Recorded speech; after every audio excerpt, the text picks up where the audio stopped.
सोनिया गांधी भारतीय राजनीति की वो शख्सियत जो दशकों से सत्ता के बेहद करीब रही हैं, लेकिन अपनी निजी जिंदगी के बारे में बहुत कम बोलती हैं। इंटरव्यू भी बेहद कम देती हैं। ऐसे में जब वो खुद अपनी जिंदगी की कहानी लिख रही हैं, तो सवाल सिर्फ ये नहीं है कि किताब में क्या होगा। बड़ा सवाल ये है कि ऐसा क्या है जिसे लेकर पब्लिशर और लेखिका के बीच बात बिगड़ गई। सोनिया गांधी की आने वाली memoir belonging a journey of love को लेकर एक बड़ा अपडेट सामने आया है। पेंगुइन रैंडम हाउस इंडिया अब इस किताब को भारत में प्रकाशित नहीं करेगा।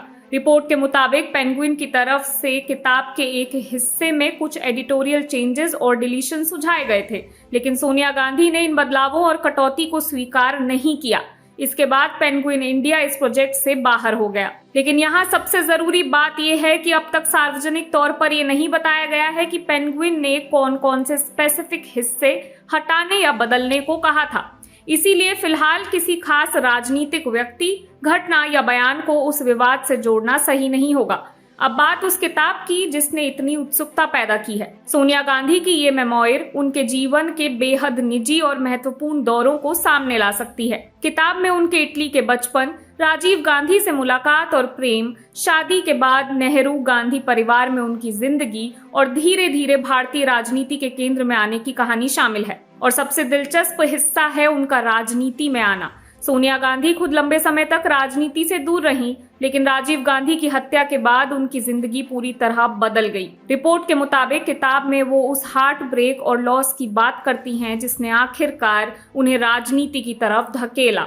इसके अलावा एक बड़ा सवाल ये भी है कि आखिर सोनिया गांधी ने प्रधानमंत्री पद स्वीकार क्यों नहीं किया। उनकी मेमोयर में उनके उस फैसले का भी जिक्र है जब उन्होंने प्रधानमंत्री बनने से इनकार किया था। यानी किताब सिर्फ एक राजनेता की कहानी नहीं है, ये एक ऐसी महिला की निजी यात्रा है जिसने इटली से भारत तक का सफर तय किया, राजीव गांधी से प्यार और शादी की, नेहरू गांधी परिवार का हिस्सा बनी, पति की हत्या के बाद एक बेहद मुश्किल दौर से गुजरी और फिर भारतीय राजनीति में अपनी जगह बनाई। और शायद यही वजह है कि पेंगुइन वाला विवाद इतना अहम हो जाता है, क्योंकि जिस महिला ने अपनी निजी जिंदगी को हमेशा काफी हद तक निजी रखा, अब वही पहली बार अपनी कहानी अपने शब्दों में दुनिया के सामने रखने जा रही हैं। फिलहाल पेंगुइन पीछे हट चुका है और हार्पर कॉलिंस इंडिया के इस किताब को प्रकाशित और वितरित करने के लिए समझौते के करीब पहुंचने की रिपोर्ट है। किताब की घोषणा के मुताबिक इसका प्रकाशन 10 नवंबर को होना है।